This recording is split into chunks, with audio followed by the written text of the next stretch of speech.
women you hari abagore ubwoko butanu bw'abagore cannot love even utazigera ukunda if you keep trying. niyo wakora uko ushoboye. Dating these kind of women is just Gukunda aba bagore a waste of time. ni ukwangiriza igihe cyawe. Even if you give them your kidney, niyo wabahereza impyiko zawe they will still walk out on you bazanaguta tu as though nothing happened. nkaho nta kintu wigeze ubakorera. Is your girlfriend one of them? Ese umukunzi wawe w'umukobwa mukundana ni umwe muri bo? Watch out and see. Reka turebe ibyo bintu bitanu hamwe. Number 1, icya mbere, you can't love a poor broke lady. ntuzakunda umukobwa w'umukene It risks utagira ikintu agira. to date some poor ladies. What buriya nukunda umukobwa w'umukene utagira ikintu a agira, broke girl needs is money, not icyo azaba akeneye ni ugukemura ibibazo bye n'amafaranga gusa, love.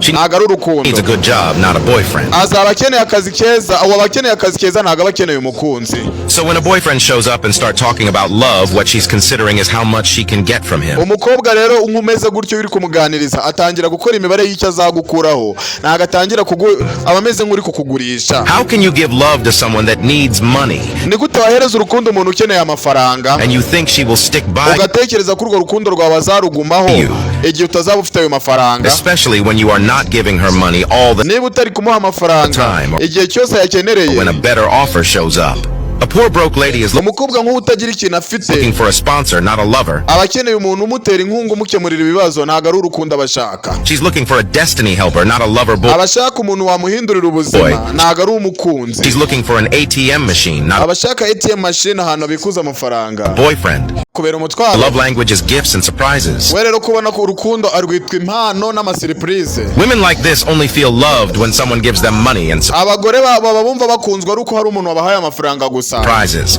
No matter how much you've given to her, ibyo wamuha byose rero, the day she asks and you don't give to her, umuntu uzareka kumuhereza ikintu akigusabye, her mind becomes twisted. She mu mutwe bizicanga, starts withdrawing herself from you. atangire kumva ko utakimukunda. Dating a poor lady is like gukunda umugore, umuntu w'umukene w'umugore, running a private prostitution business. ni nko kujya muri business y'indaya. Everything about her is transactional. ibintu byose babona ni ibyo uri bumuhe gusa. You need her to do anything for you. azagukorera icyo ushaka cyose, She's going to bill you for it. ariko akikwishyuze. She wants to visit you. You azaza kugusura, need to send her transport. agusabe transport. You want intimacy. She comes up with nimushaka kuryamana, the need. azatangira kukwereka ibyo akeneye. You want good communication. nushaka muganirira ahantu wenda mushaka kuganira, She's asking for money for data azasaba amafaranga and airtime. y'amamega n'amayinite. Everything about the relationship is about you iby'urukundo rwose muganiraho giving and giving ni ibyo uri bumuhe and nawe akaguha. giving. No matter how much you love this kind uko wakunda umugore umeze gutya kose, of woman, even if you give her your kidney, niyo wamuhereza impyiko yawe, she will never love you back ntabwo azigera agukunda, because what she needs kubera ko icyo akeneye is financial freedom, not love. ni amafaranga, ntabwo ari urukundo. The day you stop giving, the relationship umunsi uzarekeraho kuyamuha, dies a natural death.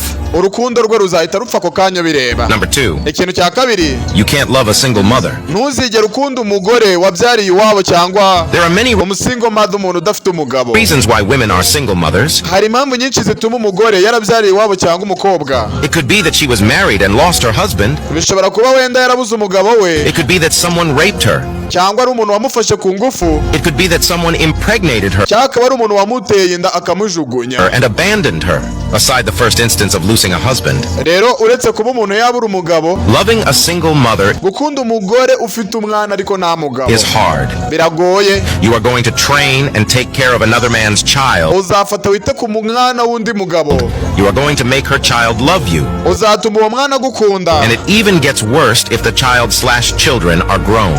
nubwo uwo muntu yakure uwo mwana wawe, A single mother can never love you more than her children. ntabwo uwo mugore ashobora kugukunda nk'uko akunda umwana we. She had her children before you showed up kubera ko yabonye abana mbere y'uko akugira. in her life. She's going to choose those children rero yahitamo abo bana wamusanganye kugira ngo ahitemo wowe. any day over you. A single mother has umugore nk'uwo ufite umwana ariko nta mugabo, gone through a tough test in life. yagiye anyura mu bibazo bikomeye cyane mu buzima. Some of them don't believe in love anymore because of rero kubera ko uyu munsi nta nubwo bakiziringira mu rukundo kubera abantu benshi baba baramuhemukiye. what their ex did to them. She's going to love you from a distance. azajya gukundira kure, She's never going to release her heart to you. ntabwo azigera kurekurira umutima we. She's going to love you in fear, and azagukunda afite ubwoba, that's not love. kandi urwo ntabwo aba ari urukundo. If you are not financially buoyant, no single mom will look your direction. niba nta biceri ufite, nta mufiyemeri uzigera gukunda ngo abonemo icyerekezo wowe nawe. She's already going through a lot of financial stress, raising yanyuze mu bibazo byinshi by'ubukene her child, children. kugira ngo akuze abana be. What she needs is icyo akeneye uyu munsi rero financial assistance, not ni love. umuntu umufasha ku mafaranga nawe akicara akaruhuka. Number 3, Umuntu wa gatatu utazigera ukunda, you can't love a woman who is in love with another man. ntuzigera ukunda umugore ufite umugabo akunda. God. There are 2 types of men in a woman's life. Hari abagabo babiri mu buzima bw'umugore, The man that truly loves her and is doing everything possible to have her, and the umugabo ukora ibishoboka byose kugira ngo atume umugore aba we, one she truly loves that noneho akaba na wa wundi umugore akunda doesn't have her time. ariko utamuhereza umwanya. You must know which man you are in your woman's Ukwiriye kumenya uri umugabo nyabaki mu buzima bw'umugore. life.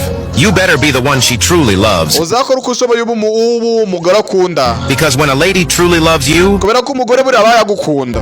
the only thing that can come in between. Ikintu cyaza hagati yanyu, Such love is the way you treat her.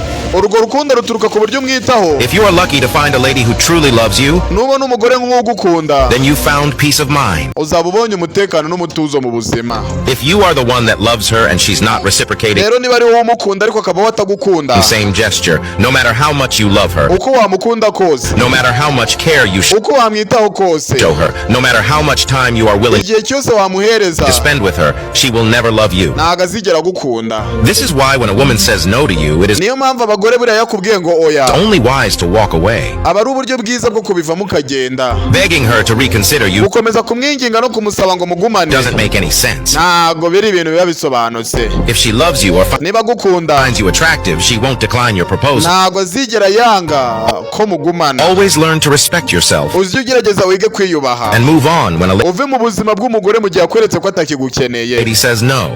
Don't be in a position where you are begging a lady to Ntuzigere wingingira umugore kugumana nawe. love you.